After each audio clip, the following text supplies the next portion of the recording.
जिस समय हृदय में संसार के किसी भोगों का आकर्षण न रह जाए, केवल भगवान का ही आकर्षण, हृदय पवित्र हो गया। अब अभी कुछ समय भगवान का आकर्षण, कुछ समय संसार का आकर्षण, तो अभी मलिनता बची है। ज्यादा संसार का आकर्षण और कम भगवान का आकर्षण, तो अभी ज्यादा मलिनता है। बिल्कुल भगवान का आकर्षण नहीं, केवल संसार का आकर्षण, वो घोर पाप जनित मन है। तो ये तो व्यवस्था शास्त्रों में है। अब इसको लिखित थोड़ी दिया जा सकता है। अंदर का विषय, अंदर का हृदय, अब आपका हृदय आपको पता चलेगा कि आपके हृदय में क्या हो रहा है, संसार की प्रीता या भगवान की प्रीता। संसार अच्छा लग रहा है या भगवान अच्छा लग रहे हैं। अगर संसार अच्छा लग रहा है, भगवान अच्छे लग नहीं रहे, तो पूरा का पूरा मन पाप से सना हुआ है। पापवंत कर सहज स्वभाव, भजन मोर ते भाव न काऊ। पापवंत जो जीव होता है, उसको भगवान का भजन, भगवान की चर्चा, संत महात्मा, ये सब अच्छे नहीं लगते। उसको खाओ पियो, अपने मनमानी आचरण करो, ये अच्छा लगता है। तो व्यवस्था तो है ही, पर अब वो कोई लिखित नहीं दी जा सकती कि इतने परसेंट आप पापी हैं, इतने परसेंट आप पाप से रहित हो चुके हैं। ऐसा लगता है कि हमसे बहुत कम नाम जप हो रहा है और ज्यादा होना चाहिए। हाँ, ये तो सबको होता है, हर साधक को होता है कि चाहे जितना भजन हो, लगता है अभी वो भजन नहीं हो रहा जैसा होना चाहिए। हाँ, ये भजन की सच्चाई है। जब हम सच्चाई से भजन करेंगे तो हमारे अंदर ये बात आने लगेगी, भजन की भूख बढ़ जाएगी कि मन में बस ये लगेगा कि अधिक से अधिक भजन करूं। और कोई जैसे भजन करने वाला दिखाई दिया तो लगेगा, हे भगवान, ये कितना भजन करते हैं, मैं कितना कम करते हूँ। हाँ, उनके चरण छूने का मन होगा, उनकी सेवा करने का मन होगा, उनकी वंदना करने का, तो समझे कि हमारा भजन ठीक चल रहा है। जो भी भजन चल रहा है हमारा, वो ठीक चल रहा है। किरण जी ग्वालियर से। श्री हरिवंश महाराज जी, गुरुदेव भगवान, मंत्र मिलने के बाद बहुत से विकारों से मुक्ति मिल गई है, लेकिन गुरुदेव भगवान, चित्त की एकाग्रता में अभी भी बहुत कमी का अनुभव करती हूँ। गुरुदेव, जन्म जन्म की विकारों से मुक्ति मिल जाए और पूर्ण शरणागति प्राप्त हो महाराज जी, इसके लिए और क्या करें? जो भजन है, इसी को अधिक करो, अधिक समय तक उठते बैठते चलते फिरते खाते पीते सोते जागते हर समय यदि नाम धन एकत्रित हो जाए हमारा, तो हमारा मन भी निर्मल हो जाएगा। और निर्मल मन होने पर फिर निर्विकारता होती है, कोई विकार नहीं रह जाएगा। मन को स्वाद मिल जाए भगवान के नाम का, तो इसे ब्रह्मादिक के भोग सब विषम लागत आए, नारायण ब्रज चंद की लगन लगी है जाए। जिसे भगवदानंद मिल जाता है, फिर ये विषयानंद अच्छा नहीं लगता है। इसलिए भगवदानंद के लिए अव्यावृत भजनात्, अखंड भजन करो।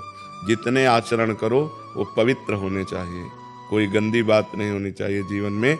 और जो कर्म हम करें वो भगवान को समर्पित कर दें, तदर्पिता अखिलाचारिता।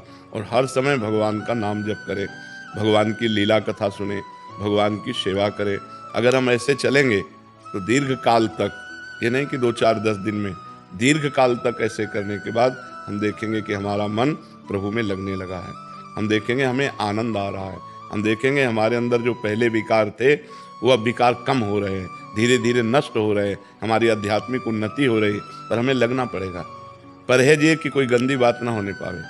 गंदी बात अगर है तो जैसे घड़े को हम भरने की चेष्टा करें, लेकिन उसमें छेद हो तो निकल जाएगा। छेद बंद करना मानो गंदी बात को बंद करके हम अपनी साधना को सुरक्षित रख रहे हैं। नहीं तो साधना भी हो रही और छेद भी है, उसी से साधना का बल निकलता चला जा रहा है, कुछ अनुभव में नहीं आएगा। पहले गंदी आदतों को छोड़े, जो शास्त्र विरुद्ध पापाचरण है वो हमसे ना होने पावे, और हम खूब डट के नाम जप करें तो हमारा मन शांत हो जाएगा, हमारी स्थिति बन जाएगी और हमें भगवदानंद की अनुभूति होने लगेगी। करुण वर्मा जी सूरत से। महाराज जी, आप कह रहे हैं कि आप जब राधा राधा नाम जप करते हैं तो इन्हें लगता है कि इनके अंदर कोई एक एनर्जी सी आ रही है, एक पावर सी आ रही है, और इनकी बॉडी में भी वैसी पावर आने लग जाती है, और कहते हैं कि किसी का चेहरा दिखता है और इनकी आंखों से आंसू आने लग जाते हैं। महाराज जी कह रहे हैं कि ऐसा क्यों होता है? बढ़िया बढ़िया बात है, बढ़िया बात है, बढ़िया बात है। अच्छा है, पवित्र हृदय है, इसलिए ऐसा अनुभव होता है। चुप रहकर इसे खूब जप करो अंदर ही अंदर, तो और अनुभूतियाँ होने लगेंगी। शांत रहकर, कहीं अभिमान ना आ जाए, कहीं हम दूसरे से अपने को ज़्यादा अच्छा ना समझने लगे। अगर ऐसा समझने लगेंगे तो फिर डाउन हो जाओगे, फिर गिर जाओगे। अपने को तृणादपि सुनी चेन तरोरु सहिष्णुना अमानिना मान देन कीर्तनीया सदा हरि। जो अपने को तृण से भी नीच समझता है, सबसे छोटा समझता है, सब भगवान के स्वरूप हैं, हम सबके सेवक हैं। और वृक्ष के समान सहनशील होता है और दूसरों को सम्मान देता है, खुद सम्मान नहीं चाहता है, ऐसे का भजन आगे बढ़ जाता है। तो आप सबको प्यार सम्मान दो, किसी से सम्मान चाहो मती, और जो अपने अंदर भाव आते हैं उनको गुप्त रखो। तो वो भगवान के दिए हुए और भगवान को जनाना क्या जब उन्होंने ही दिया है, और दूसरे को जनाने से क्या होगा? सम्मान ही तो मिलेगा कि अरे भाई बड़े भगत हैं तो सम्मान मिला, तो फिर नरक की वृत्ति आ जाएगी। सम्मान घोर नरक है, सम्मानम कल्याति घोर गरलम नीचापमानम सुधा। ये मान सम्मान नष्ट कर देता है भजन को, इसलिए गुप्त भजन करो, शांत होकर भजन करो, जो अनुभव आवे उन्हें भगवान को समर्पित कर दो। आपकी दी हुई वस्तु आपको किसी को बताओ मती, तो ये खूब नाम का प्रभाव आगे बढ़ा देगा। शिल्पा जी पंजाब से। श्री हरिवंश महाराज जी। महाराज जी, आपकी कृपा से दिनचर्या अच्छी चल रही है, नियमित सत्संग, एकांतिक वार्तालाप, वाणी पाठ आदि सब कुछ हो रहा है, लेकिन राधा सुधा निधि के पदों में जो श्री जी के लिए जो तड़प पाई गई है वैसी तड़प मुझ में नहीं आ रही महाराज जी। मैं अपने प्रियालाल की सेवा और इसे करो, अभी और करो। जब तक मन मलिन होता है तब तक व्याकुलता नहीं बढ़ती, और जब मन निर्मल होने लगता है तो व्याकुलता बढ़ती प्रभु के लिए। फिर ये लगता है कि ऐसा कब होगा श्री जी के चरणों में मैं महावर रचूंगी, ऐसा कब होगा जब मैं श्री जी को ऐसे भोग लगाऊंगी, ऐसा कब होगा जब श्री जी शयन कर रही हूँ उनके चरण चापेंगे। ये सब भावना तब बनती है जो हमारा निर्मल हृदय हो जाता है। अभी हमारे हृदय में मलिनता है, मलिनता में ही हम अपने को स्त्री समझ रहे हैं, अपने को पुरुष समझ रहे हैं, अपने खान पान को सुख समझ रहे हैं, इंद्रियों की विलासता को सुख समझ रहे हैं। जहाँ हमारा मन निर्मल हुआ तो ये मांग अंदर आने लगती है। ऐसा कब होगा जब हम प्रियालाल को गलबैयाँ डाले हुए देखें? ऐसा कब होगा जब वो नौका विहार कर रही और हम उनके साथ हों? ऐसा कब होगा जब वो जल केली कर रही हम उनके साथ जल केली कर रहे? ये भावनाएं बनने लगती हैं जब खूब अधिक भजन करो, डट कर भजन करो। पहले माया मल का नाश हो, त्रिगुणमयी माया का, फिर त्रिगुणातीत भावना। ये त्रिगुणातीत भावना है जो सुधा निधि में है, ये त्रिगुणातीत भावना है। कावेरी जी। राधे राधे महाराज जी। महाराज जी, क्या अंदर की शांति संघर्ष से आती है या स्वीकार कर लेने से आ जाती है? अंदर की शांति ज्ञान से आती है, न संघर्ष से आती है न स्वीकृति से आती है, ज्ञान से आती है। क्योंकि अशांति का कारण अज्ञान है। अज्ञान के कारण ही हम परिस्थितियों में, विपत्तियों में, दुख में, भोगों में फंसे हुए हैं। भगवान ने कहा है श्रद्धावान लभते ज्ञानम तत्परा सहितेन्द्रिया ज्ञानम लब्ध्वा पराम शांति। पराम शांति मचरेण आदि गच्छति। जब कोई श्रद्धा करके संत महात्माओं का संग करता है, शास्त्र का स्वाध्याय करता है, तो उसे ज्ञान होता है क्या करना चाहिए, क्या नहीं करना चाहिए, क्या करने से शांति मिलती है, क्या करने से अशांति मिलती है। फिर वो अपनी इंद्रियों को कब्जे में करता है। अभी हम इंद्रियों के गुलाम हैं, वो अपनी इंद्रियों को अपने अधीन करता है। मन और इंद्रियों को अधीन करके जब परमात्मा का चिंतन करता है तब उसे जो अंदर ज्ञान प्राप्त होता है, तब शांति प्राप्त होती है, जिसे शाश्वत शांति कहते हैं। कि भारी से भारी विपत्ति में भी उसके हृदय में कोई हलचल नहीं, उसे शांति कहते हैं। प्रारंभ की शांति त्यागात शांति अंतरम। जो जितना भोगों का त्याग करता जाएगा उतना ही वो शांत होता जाएगा। और भोगी पुरुष अशांत होता है और त्यागी पुरुष शांत होता है।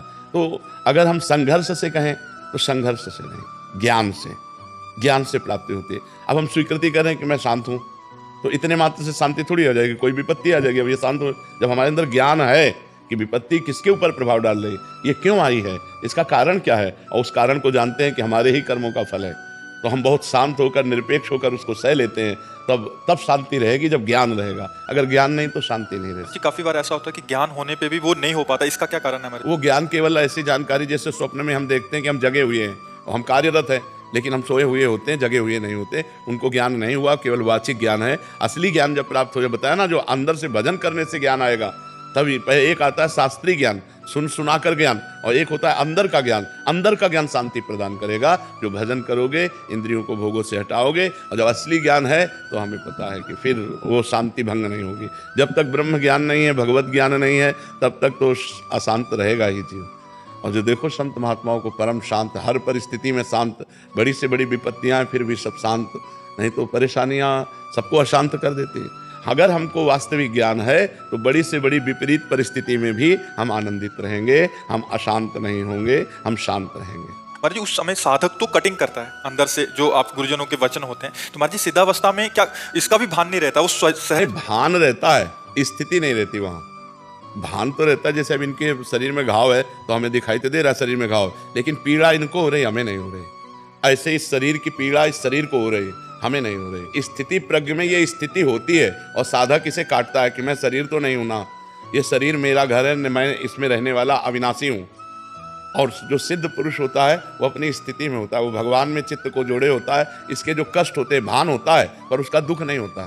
भान होता है, गर्मी है तो भान होगा पर उसका दुख नहीं है। शरीर में पीड़ा है भान होगा और उसका दुख नहीं। साधक विवेक के द्वारा काटता है कि नहीं, मैं शरीर नहीं हूँ, ये इसका प्रारब्ध भोग है, इसको भोग लेने दो, मैं इसका देखने मात्र दृष्टा हूँ, मैं इसका भोगता नहीं हूँ। वो बार बार ऐसे कटिंग करके वो अपने आप को बचाता है। लेकिन जो सिद्ध पुरुष होता है वो बचा बचाया भगवान की स्थिति में रहता है, उसको दुख नहीं होता, कष्ट होता है। जैसे पीड़ा हो रही है, सर दर्द हो रहा है तो सर दर्द होगा, लेकिन सर दर्द का दुख नहीं होगा। महाराज जी कटिंग करते करते कितना समय लगता है महाराज जी उस स्थिति में? भजन, भजन केवल कटिंग से नहीं बात बनेगी, उसके साथ साथ भजन भजन जितना जोर का भजन होगा उतने जोर का विवेक जागृत हो जाएगा। भजन नहीं तो विवेक जागृत हुआ, जो ज्ञान है ना वो प्रयोग में नहीं आएगा। ज्ञान तो सबको है, किसको ज्ञान नहीं कि संसार नाशवान है, किसको ज्ञान नहीं कि मरना है, किसको ज्ञान नहीं कि सब कुछ यहाँ छूट जाएगा। लेकिन कौन, सब उसी में तो लगे हुए हैं, कौन उससे विरक्त होकर भगवान में लग रहा है? मतलब बिना भजन के शाब्दिक ज्ञान से बारी मथे घृत होए बरु सिकता ते बरु तेल, बिनु हरि भजन न भवतरी या सिद्धांत पेल। बिना भगवान के भजन के कोई भी ज्ञान प्रयोग में नहीं आएगा। प्रयोग में तभी आएगा जब आप डट के भजन करोगे, संसार से हट के भजन करोगे और खूब डट के भजन करोगे, तब तो ज्ञान विज्ञान सब अंदर जागृत हो जाएगा। जी आशीष दीक्षित जी झांसी से। महाराज जी आपके चरणों में कोटि कोटि प्रणाम। महाराज जी रामचरित मानस के सुंदरकांड में प्रभु अपने स्वभाव का परिचय देते हुए कहते हैं, सन्मुख होई जीव मोहि जबहि, जन्म कोटि अगनाश ही तबहि, मिलत कृपा तुम प्रभु करही, उर अपराध ना एकहु धरही। महाराज जी यहाँ प्रभु द्वारा किस प्रकार की सन्मुखता एवं मिलन की बात कही गई है महाराज जी, इस रहस्य को समझाने। प्रभु ने एक और बात कही है जिससे हम प्रभु के सन्मुख होते हैं। जननी जनक बंधु श्रुत दारा, तनु धन धाम सुहृद परिवारा, सबकी ममता ताग बटोरी, मम पद मने बांध बटोरी। समदर्शी इच्छा कछु नाही, हरस शोक भय नहीं मन माही, अस सज्जन मम उर बस कैसे, लोभी हृदय बसो धन जैसे। ये सन्मुखता होती भगवान की। सर्वत्र से अपनी आसक्ति और ममता का त्याग करके एकमात्र भगवान के चरणों में आसक्ति और ममता कर लेना, ये भगवान की सन्मुखता होती है। सन्मुख होए जीव मोहि जबहि, जन्म कोटि अगनाश हो तबहि। उसके करोड़ों जन्मों के पाप नष्ट हो जाते हैं जब जीव भगवान की सन्मुखता लेता है। समस्त विषयों से, समस्त संबंधियों से राग का ममता का त्याग करके एकमात्र भगवान की शरण हो। तो जो ही भगवान की शरण जी हुआ तो उसके सारे पाप अपने आप नष्ट हो जाते हैं। सर्वधर्मान परित्यज्य मामेकम शरणम ब्रज, अहम त्वाम सर्व पापेभ्यो मोक्षयिष्यामि मा शुचा। मैं तुम्हें समस्त पापों से मुक्त करके परम पवित्र कर दूंगा, तुम मेरी शरण में आ जाओ। तो जीव जहाँ भगवान की शरण में हुआ तो विमुखता से जो गलती अपराध हुए थे भगवान उधर राहत न प्रभु चित चूक किए की, करत सुरत सहबार हिए की। प्रभु उसकी चूक की तरफ नहीं देखते, उसके हृदय की बात देखते हैं कि असमर्थ होकर के अशरण होकर मेरी शरण में आया है, बस इसी बात से उसका मंगल कर देते हैं। समझ में आई बात आप? जी प्रदीप जी नोएडा से। राधे राधे। राधे राधे महाराज जी। महाराज जी आध्यात्मिक यात्रा में सबसे बड़ी बाधा क्या होती है और इसे कैसे दूर किया जा सकता है? 3 बाधाएं होती हैं सबसे बड़ी, कंचन, कामिनी और कीर्ति। रुपये का लोभ, स्त्री भोग की आकांक्षा, काम भोग और मान बड़ाई प्रतिष्ठा, ये 3 बाधाएं भगवत प्राप्ति नहीं होने देती। शास्त्रीय भाषा में पुत्र ऐषणा, वित्त ऐषणा और लोक ऐषणा, ये 3 जो ऐषणा है ये भगवत प्राप्ति में सबसे बड़ी बाधा है। तो प्रायः लोगों के अंदर विषय भोगों की भोगने की चाह के कारण धन में प्रियता होती है। धन वैसे प्रिय वस्तु नहीं है, धन से प्रिय वस्तुएं खरीदी जाती है इसलिए प्रिय है। जिस धन से प्रिय वस्तुएं ना मिलती हैं उसका कोई महत्व नहीं। मान लो अभी 2000 के 1 ट्रक नोट आपको दे दिए जाए, आपको कोई अर्थ नहीं होगा कि उससे प्रिय भोगी वस्तुएं खरीदी नहीं जा सकती। जिस धन से प्रिय भोग वस्तुएं खरीदी जाती हैं वो धन हमें प्रिय होता है। धन स्वयं में प्रिय नहीं होता, भोग वस्तुओं के कारण प्रिय होता है। हम जो चाहे खरीद सकते हैं, जैसे चाहे बर्ताव कर सकते हैं। और जो काम भोग है ये सृष्टि का सबसे बड़ा आकर्षण है। ये जो स्त्री पुरुष का आकर्षण, पुरुष पुरुष का आकर्षण, जो काम क्रीड़ा है ये सबसे बड़ा आकर्षण है। जो इस काम रूपी शत्रु पर विजय प्राप्त कर ले, धन लोभ रूपी शत्रु पर विजय प्राप्त कर ले, यश कीर्ति मान प्रतिष्ठा इस पर विजय प्राप्त कर ले, वो भगवान को प्राप्त कर सकता है। नहीं तो इसी खाइयों में गिर जाते हैं। कोई तो धन में ही गिर जाते हैं, कोई धन और स्त्री दोनों में गिर जाते हैं, कोई धन और स्त्री अगर क्रास भी कर गए तो आगे मान प्रतिष्ठा में गिर जाते हैं। कोई गुरु कृपा पात्र विरला ही होता है जो कंचन कामनी कीर्ति तीनों को ठुकरा करके सच्चिदानंद भगवान का भजन करके भगवान से प्रेम करे, भगवान के तत्व का ज्ञान प्राप्त करे, कोई बिरला ही होता है। समझ पा रहे हैं आप? ये 3 प्रधान होते हैं और तो सब है ही। और तो न जाने कितने विघ्न हैं, पर ये 3 प्रधान रखे गए, कंचन, कामिनी, कीर्ति। रवि मोटवानी जी। राधे राधे। राधे राधे महाराज जी। महाराज जी, क्या हमें जिन महापुरुषों से गुरु मंत्र प्राप्त करने का सौभाग्य मिलता है वो हमारे जन्म से पूर्व निर्धारित होता है या हम स्वयं चयन? नहीं, ये भगवान की कृपा से होता है। जब भगवान द्रवित होते हैं, कृपा करते हैं, तब वो संत महापुरुषों का सानिध्य प्रदान करते हैं। अब मोहि भाव भरोस हनुमंता, बिनु हरि कृपा मिले नहीं संता। ये हमारे पूर्व कर्म से नहीं मिले हैं, ये संत भगवान का जो साक्षात्कार है ये भगवान की कृपा से हुआ है। जब द्रवहि दीन दयालु राघो तो साधु संगति पाइए। जब भगवान जिस जीव पर दया करते हैं तो जिस दया से हेतु की कृपा से हमें मानव देह दिया, उसी हेतु की कृपा से हमें साधु संग मिल जाता है। ये भगवान की कृपा से होता है। अगर साधु संग का निर्वाह कर ले जाए तो भगवत साक्षात्कार हो जाए। जिसे संत संग मिल गया उसकी मति, गति, कीर्ति सब सुरक्षित हो जाती है। पर यदि उसको स्वीकार कर पावे तो संतों की वाणी को अपने आचरण में उतारना ही संतों के संग का लाभ लेना है। अगर संतों के वचनों को अपने आचरणों में ना उतार पावे तो फिर क्या लाभ। थोड़ी देर बैठे, यहाँ का वायुमंडल सतोगुण है, इसके बाद चले गए, फिर वही माया, फिर वही रजोगुण। अगर हम उनकी बात पकड़ ली तो संसार में रहते हुए भी हम असंग रहेंगे, जैसे जल में कमल का फूल रहता है। आप देखो, बिल्कुल जल रहित, और जल में ही पैदा हुआ है, जल में ही रह रहा है। ऐसे संसार में ही पैदा हुए, संसार में ही रहे, पर अनासक्त, असंग, भगवान के चिंतन से परिपूर्ण, कोई भी पापाचरण जीवन में नहीं। ये सब संत संग का प्रभाव होता है।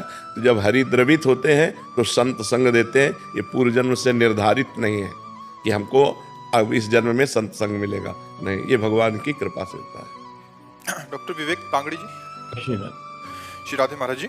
महाराज जी, आप कह रहे हैं कि आप एक मंदिर के सेवायत हैं। महाराज जी कह रहे हैं कि भक्तजन बहुत सारे अपनी सुविधा अनुसार संस्कार का चयन करके मार्ग पूछते हैं, मतलब जो नवीन पीढ़ी है पूजा की या संस्कार। हाँ, मार्ग सुविधा अनुसार नहीं होता, मार्ग शास्त्र अनुसार होता है। तस्मात् शास्त्रम प्रमाणम ते कार्या अकार्यो व्यवस्थितो।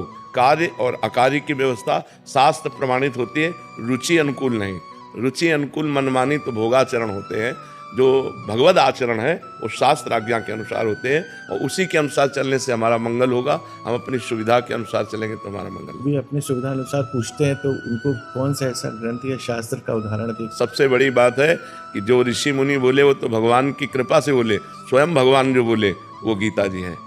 स्वयं भगवान जो है वो गीता जी है। अगर गीता शास्त्र का स्वाध्याय करें तो उसमें कर्म योग भी है, भक्ति योग भी है और ज्ञान योग भी है। और जब हम गीता की टीका पढ़ेंगे तो महापुरुषों ने बड़ी सुविधा कर दी है, उसकी बड़ी व्याख्या कर दी। जैसे पूज्य श्री स्वामी राम सुखदास जी महाराज की जो टीका है साधक संजीवनी, संपूर्ण शास्त्रों का सार उसमें गीता व्याख्या में कर दिया है। तो पढ़ना चाहिए, और सरल भाषा में रामचरितमानस है, पढ़ना चाहिए, जिससे हमारा क्या आचरण होना चाहिए, कैसा हमारा धर्म होना चाहिए, कैसा हमारा कर्म होना चाहिए, ये गीता और रामचरितमानस और सरल भाषा में 18,000 श्लोकों की व्याख्या श्रीमद् भागवत महापुराण। और तो फिर वेदांत हैं, शास्त्र हैं, पर अगर इन 3 ग्रंथों का स्वाध्याय करें, श्रीमद् भागवत महापुराण, श्री रामचरितमानस और श्री गीता जी, तो सम्यक रास्ता मिल जाएगा परमार्थ में। जीवन के जो व्यवहारिक संस्कार होते हैं, जैसे मुंडन हुआ, जनेऊ हुआ, इसमें भी सब अपनी अपनी सुविधा अनुसार नहीं, इसमें ब्रह्म ऋषियों के वाक्य प्रमाणित है। जो ब्रह्म ऋषियों ने, जो महान पुरुषों ने एक परंपरा रखी है, इतने वर्ष में ऐसे ऐसे, तो वैसे ही करना चाहिए। आजकल ये मनमानी चल गया है कि ब्याह के समय 1-2 दिन 3 दिन यज्ञोपवीत पहले करवा लिए और फिर उतार के टांग दिए, तो बुद्धि भ्रष्ट है और सतमार्ग का अनुसरण नहीं है। हमारे धर्मशास्त्र में ऐसी कौन सी पुस्तक है जिसमें इसको? बहुत से ग्रंथ हैं, बहुत से ग्रंथ, जैसे बहुत सी स्मृतियां हैं।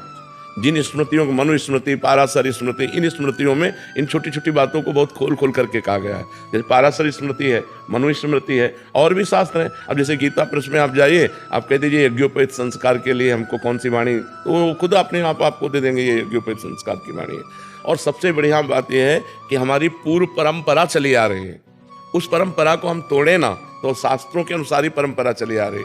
8 से लेकर के जो 12-13 वर्ष तक का ब्रह्म ऋषि बालक है, उस बालक की जो है सांगोपांग यज्ञोपवीत पर ये सब गुरुकुल में होते थे। समाज की समस्या यही है कि एकल परिवार होने के कारण ये सब विलुप्त होती जा रही है। हाँ, नहीं, अब वर्ण आश्रम की मर्यादा को मानना कठिन हो रहा है।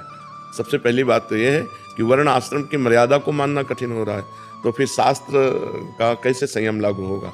और जो हमारी प्रथम मर्यादा है ब्रह्मचर्य, ब्रह्मचर्य, नैष्ठिक ब्रह्मचर्य, संन्यास, ब्रह्मचर्य, गृहस्थ, वानप्रस्थ, संन्यास, ये 4 जो व्यवस्थाएं हमारे शास्त्रों में पहले ही खराब हो चुकी है। गर्लफ्रेंड, बॉयफ्रेंड, ये जो दलित दुराएं चली है, जो अमंगलकारी कृत्य चले हैं, तो अब वो क्या शास्त्र को मानेंगे? जिनकी बुद्धि पवित्र होना चाहिए इस अवस्था में, इसी अवस्था में बुद्धि भ्रष्ट हो गई है, जो व्यभिचार परायण है, जो व्यसन परायण है, वो शास्त्र आज्ञा का कैसे पालन कर सकते हैं? शास्त्र आज्ञा का पालन करने के लिए तो पहला ही सूत्र है कि जन्म से लेकर के जब तक ब्याह ना हो तब तक ब्रह्मचारी रहना चाहिए। सबके लिए है ब्रह्मचर्य आश्रम, सबके लिए है। गृहस्थ आश्रम फिर द्वितीय है, फिर वानप्रस्थ, फिर संन्यास और मोक्ष पदवी की प्राप्ति। तो यहाँ पहली सीढ़ी नींव ही खराब हो गई, ब्रह्मचर्य ही कोई नहीं रहना चाहता, सब अपने अपने मनमानी विचार में लगे हुए हैं। छोटे छोटे बच्चे हैं, हाथ में मोबाइल है, गंदी बातें सीख गए हैं, किसी न किसी प्रक्रियाओं के वो ज्ञाता बनकर अपने ब्रह्मचर्य का नाश कर रहे हैं। तो पहला ही आश्रम, पहली ही वर्ण व्यवस्था, तो कैसे शास्त्र? शास्त्र तो तब लागू हो जब उनके सिद्धांतों को आप पालन करें। उनकी शुरुआत ही खराब हो गई। माता पिता के प्रातः काल उठ करके भगवान चरण छूते थे, प्रातः काल उठ के रघुनाथा, माता पिता गुरु नामय माता। आजकल बच्चों में कहाँ संस्कार है? जवाब देते हैं माता पिता को, उल्टा जवाब देते हैं, कठोर वचन बोलते हैं। जहाँ विद्या विनय देने वाली होती है, वहाँ अविनय और उद्दंडता दिखाई देती है नवीन बच्चों में। जो नवीन बच्चे हैं उनमें विनय नहीं दिखाई देता, उनमें उद्दंडता दिखाई देती है। तो शास्त्र आज्ञा का पालन कोई विरला ही कर पाएगा, और जो शास्त्र आज्ञा का पालन करेगा वही महापुरुष बन सकता है, वही भगवान को प्राप्त कर सकता है, वही हमारे समाज सेवक बन सकता है। नहीं तो समाज सेवक के रूप में समाज का शोषण होता है। सेवा कहाँ होती है? सेवा तो एक दिखावा होता है जो बाहरी होती है, और शोषण करके अपनी वासनाओं की पूर्ति करते हैं। तो ये है जो गलतियां हो गई तो सुधार कैसे? पहले गलती पता चले कि कौन सी गलती जो है। आज के बच्चे जो गलतियां कर रहे हैं, हाँ, सत्संग के द्वारा हो सकता है। यदि हम साधु संग करें, शास्त्र स्वाध्याय करें, और अपने गलतियों को, जिनको हम जानते हैं गलती है, उनको नियम लें कि हम दोबारा नहीं करेंगे, तो सुधार हो सकता है। यदि साधु संग नहीं, तो शास्त्रों की बातें, सतमार्ग की बातें सुनने में ही नहीं आएंगी, समझने में ही नहीं आएंगी। जैसे अभी कुछ वातावरण में सुधार शुरू हुआ, जैसे हजारों लोग आकर के कहते हैं कि हमारा जीवन परिवर्तन हुआ, आपके वचन सुने, परिवर्तन हुआ। तो अगर वो साधु संग ना सुने, सत्संग ना सुने, तो उनका परिवर्तन कैसे होता? तो साधु संग से और शास्त्र स्वाध्याय से और मानी हुई जो हमारी गलती हुई है कि हमने ये गलती किया है, उसको आजीवन नियम ले ले कि दोबारा हम ऐसा पाप कर्म नहीं करेंगे। अब लो नशानी अब ना नशइयों, और नाम जब भगवान का करने लगे तो सब पाप नष्ट हो जाएंगे, और उसके अंदर ऐसा बल आएगा कि वो गलतियों को रौंद करके अच्छाई पर, सद्गुणों को वो स्वीकार कर लेगा। पर बिना साधु संग के नहीं हो सकता। अक्षय विराजदार राधे महाराज जी, जब भगवान या गुरु मौन हो जाए तो इसे कृपा माने या उपेक्षा? इसमें उपेक्षा भी हो सकती है, कृपा तो हम नहीं मान सकते, क्योंकि यदि वो हमारी किसी आचरण को देख रहे हैं कि हमारी अवहेलना कर रहा है, तभी वो मौन हो गए, कृपा तो नहीं मान सकते हम। क्योंकि कृपा तब माने जब वो हमको डांटे, जब वो हमको अपना मान करके, अगर वो हमारी किसी गलती या हमारी किसी आचरण को देख करके निरपेक्ष होकर के मौन हो गए, तो हमारी मतलब बहुत बड़ी हमारे लिए हानि की बात है, बहुत बड़ी अकृपा हो गई हमें। कृपा तो तब जब वो एकदम आवेश में आकर हमें डांट देते, और आज के बाद अगर ये गलती हुई तो समझ लेना, और वो दंड विधान करते, तो हमारे ऊपर कृपा होती। वो उपेक्षा करके मौन ले लें, ये ठीक बात नहीं है। ये हमारी बहुत बड़ी कमी है, शरणागति में उनकी, समर्पण में कमी है। हम उनके प्रति समर्पण में कमी है, यही बात देखकर वो मौन हो गए। नहीं तो अपने जनों को मौन के द्वारा नहीं, शासन के द्वारा सुधारा जाता है। मौन तो यहाँ नहीं, शिष्य से मौन नहीं, शरणागत से मौन नहीं। अगर मौन होकर निरपेक्ष हो गए तो इसका मतलब हमारी शरणागति में कमी है, हमारे प्यार में कमी है। उन्होंने देखा कि हमारी आज्ञा का पालन नहीं करेगा, इसलिए उन्होंने मौन हो गए। इसे हम कृपा नहीं मानते। कृपा मानते हैं जब वो मुखर होकर हमें डांटे, हमको अपने शासन में लें, और आज के बाद अगर गलती हुई तो समझ लेना, तो नाचना चाहिए एकांत में जाकर के कि अब हमारा कोई बाल बांका नहीं कर सकता, क्योंकि संत और गुरुदेव की सूक्ष्म दृष्टि हमारे ऊपर है। अब जिन्होंने हमें डांटा है वही हमें सामर्थ्य देंगे, और हम इस गलती से पार हो जाएंगे। तो हमें लगता है मौन होना ठीक नहीं है। हर्षवर्धन त्रिवेदी जी, राजस्थान से। राधे राधे महाराज। राधे राधे महाराज जी। महाराज जी, अपने इष्ट देव से अपने पितरों के मोक्ष के लिए क्या प्रार्थना करनी चाहिए और कैसी प्रार्थना करनी चाहिए? उससे पितरों के कल्याण के लिए इष्ट से प्रार्थना क्या, भगवान ने अनुष्ठान बताए हैं। गया जी जाए, वहाँ भगवान के चरण चिन्ह हैं, वहाँ पिंडदान करे, श्रीमद् भागवत का साप्ताहिक पारायण करके अपने पितरों के कल्याण के लिए करे।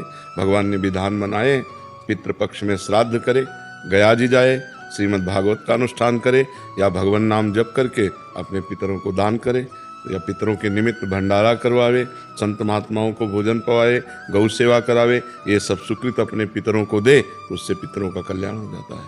ठीक है। तन्वी गुप्ता जी ग्वालियर से। श्री हरिवंश महाराज जी, गुरुदेव, जब से मेरे पिताजी ने शरीर छोड़ा है तब से मैं बहुत असमंजस में हूँ। शरीर के पिताजी ने बचपन में सिखाया था कि पराधीन सपने हो सुख नाही, किसी भी प्रकार मानसिक, शारीरिक एवं आर्थिक रूप से किसी पे भी निर्भर नहीं होना। परंतु पिताजी के शरीर छोड़ने के पश्चात जब मैं बिल्कुल असहाय थी तब प्रभु के अलावा किसी ने बल नहीं दिया। अब जब आर्थिक और मानसिक रूप से मजबूत हो गए तो पतिदेव कहते हैं कि मुझ पर निर्भर रहो। महाराज जी, मेरे को समझ नहीं आ रहा कि पतिदेव के रूप में या कैसे निर्भर उन पे रहे, या कैसा इसको भाव को। पति की अनुकूलता भी देखनी है और अपनी सामाजिक व्यवस्था भी देखनी है। कल पति के ऊपर पूर्ण निर्भर हो जाओ और वो स्वभाव में आपके प्रति प्रतिकूलता ले आए तो फिर आप असमर्थ हो जाएंगे। और अभी आप समर्थ हैं, कमा रहे हैं। पर गुरु जी, जब मेरे पास कुछ भी नहीं था तो प्रभु के अलावा कोई भी नहीं। तो हमें ये लगता है कि जो अपनी सामाजिक व्यवस्था आपने बनाई है उसे भंग नहीं करना चाहिए, पति को अनुकूलता भी देनी चाहिए। दोनों बातों का सामंजस्य बैठा दीजिए कि, पर हम ये नहीं चाहेंगे कि आप अपनी जो दिनचर्या कर रही हैं जिससे आपको अर्थ की प्राप्ति होती है आप उसे छोड़ दें, ऐसा हम नहीं चाहेंगे। आजकल ऐसी बातें माननीय नहीं हैं। जैसे मान लो पत्नी अच्छी सर्विस कर रही है, अच्छा व्यापार कर रही है, अच्छी नौकरी कर रही है, अगर पति कहता है कि बंद कर दो तो आज अनुकूलता दे सकते हैं, कल उनके स्वभाव में प्रतिकूलता आ गई तब फिर अपने को बड़ी परेशानी आ जाएगी। अगर अपने कर रही हैं तो फिर करना चाहिए, और नहीं कर रही उनके अनुकूल है तो फिर प्रतिकूलता सहकर भी उनको अनुकूलता देनी चाहिए। पर यदि आप कर रही तो आप करते रहिए और पति की अनुकूलता भी बनाए रखिए, पति की अनुकूलता भी, धर्म से चलिए, पवित्र आचरण रखिए और खुद अर्थ कमाइए, पति की सेवा कीजिए, समाज सेवा कीजिए। कन्हैया लाल जी राजस्थान से। राधे राधे। राधे राधे महाराज जी। महाराज जी, मुझे बार बार अपने पूर्व पाप कर्म को देखकर लगता है कि मुझ जैसे नीच को श्री जी क्यों स्वीकार करेंगे। महाराज जी, हाँ, पूर्व पापों का ऐसा चिंतन करके हृदय में जलन करने से उस पाप का जो प्रभाव है वो नष्ट हो जाता है। ऐसा करना चाहिए। कृतम स्मर शास्त्र आज्ञा करता है कि अगर आप गलत किए हो उसका बार बार स्मरण करके जलन पैदा हो रही, मेरे से गलती क्यों हो गई, तो उस पाप का नाश होता है। और हम पतितों को ही पावन करने के लिए भगवान अवतार लेते हैं। तो ऐसा नहीं है कि हम पतितों को भगवान क्यों स्वीकार करेंगे। अस्पताल बने ही होते हैं बीमारों के लिए, नहीं बने होते, वो स्वस्थ पुरुषों के लिए नहीं होते हैं, बीमारों के लिए होते हैं। तो भगवान की शरणागति है ही है पतितों के लिए। भगवान का नाम पतित पावन दीन बंधु करुणा वरुणालय। तो अगर हम पतित हैं तो हमारा नाता है भगवान से, उनका नाम पतित पावन है। अगर हम दीन हैं तो हमारा नाता है भगवान से, उनका नाम दीन बंधु है। हम आर्त हैं, दुखी हैं, तो आर्त हरण भगवान हैं, हमारे भगवान के संबंध हैं। इसलिए हमें ये उत्साह रखना चाहिए कि हम जैसे भी हैं भगवान के शरण में हैं और भगवान के लायक हैं, क्योंकि हम भगवान के अंश हैं। हम चाहे जितना पतित हो जाए लेकिन हम भगवान के लायक हैं। बेटा चाहे जितना बड़ा निकृष्ट आचरण कर बैठे पर वो कहेगा तो अपने बाप का ही नाम, तो हम हैं तो भगवान के ही, हमारे अंश ही तो भगवान ही है। ईश्वर अंश जीव अविनाशी, ईश्वर का अंश ही तो जीव है, तो हम भगवान के ही अंश हैं। हमसे गलती हो गई, हमसे पाप हो गए तो हे भगवान हमें क्षमा करो या दंड दो, मैं आपकी शरण में हूँ। ये पक्की बात है, हम श्री जी की शरणागति के लायक हैं, क्योंकि हम किसी लायक नहीं हैं इसीलिए हम शरण में हो रहे हैं।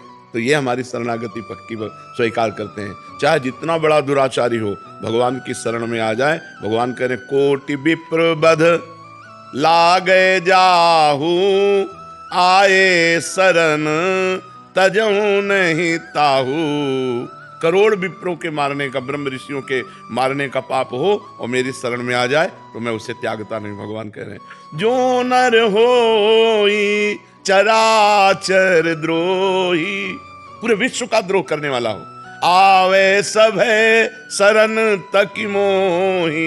भयभीत होकर भगवान के शरण में आ गया कि हे भगवान अब आपके सिवा हमारी कोई रक्षा नहीं कर सकता, तो भगवान उसे प्राणों के समान रखते हैं। जो सभी आवा शरणाई रखियो ताई प्राण की नाई। भगवान उसे बहुत प्यार करते हैं, इसीलिए भगवान है वो।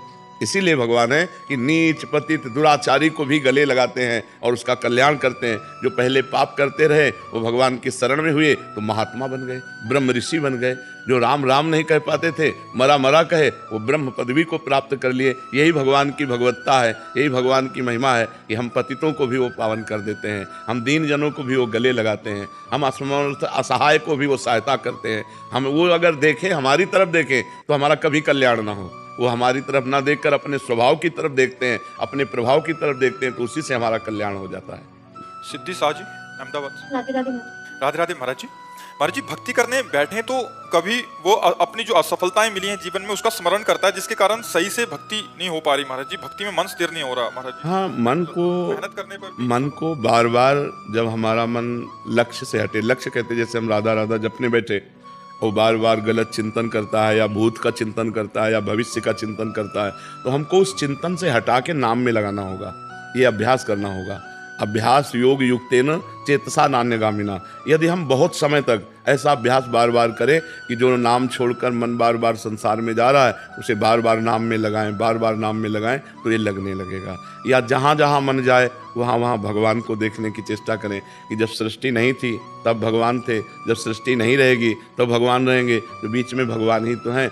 जिस रूप का ध्यान हो, जिस वस्तु का ध्यान हो, जिस व्यक्ति का ध्यान हो, उसमें भगवान की भावना कर लो तो आपका भजन अच्छा होने लगेगा। दो प्रक्रियाएं अपनाओ, एक तो जहाँ जहाँ मन जाए वहाँ वहाँ से हटा के अपने लक्ष्य में लगाना, या जहाँ जहाँ मन जाए वहाँ कोई वस्तु हो, कोई व्यक्ति, कोई पदार्थ का चिंतन होगा तो उसे भी भगवान देखना कि इसमें भी भगवान विराजमान, कोई कण ऐसा नहीं जिसमें भगवान विराजमान ना हो। यदि हम भजन के समय ऐसा चिंतन करेंगे तो धीरे धीरे मन जब पवित्र हो जाएगा वो भगवान में लग जाएगा। पर दीर्घ काल तक ऐसा अभ्यास करना पड़ेगा। ये कोई 2-4 दिन में ऐसा नहीं कि 2-4 दिन हम करें और हमारा मन भगवान में लग गया। दीर्घ काल तक, अब जब तक हमारा मन निर्मल नहीं होगा तब तक वो चंचल होकर भागता रहेगा, और जहाँ निर्मल हुआ तो जिस जप में लगे उसी में लग जाएगा। और मन अभी स्वाद नहीं पाया भजन का, इसलिए भागता है। नहीं तो देखो आप लोग, आपके मनोनुकूल फिल्म हो तो 3 घंटे मन कहीं नहीं भागेगा, नहीं भागेगा ले ना। भगवान का भजन है ना, सत्य है, झूठी है।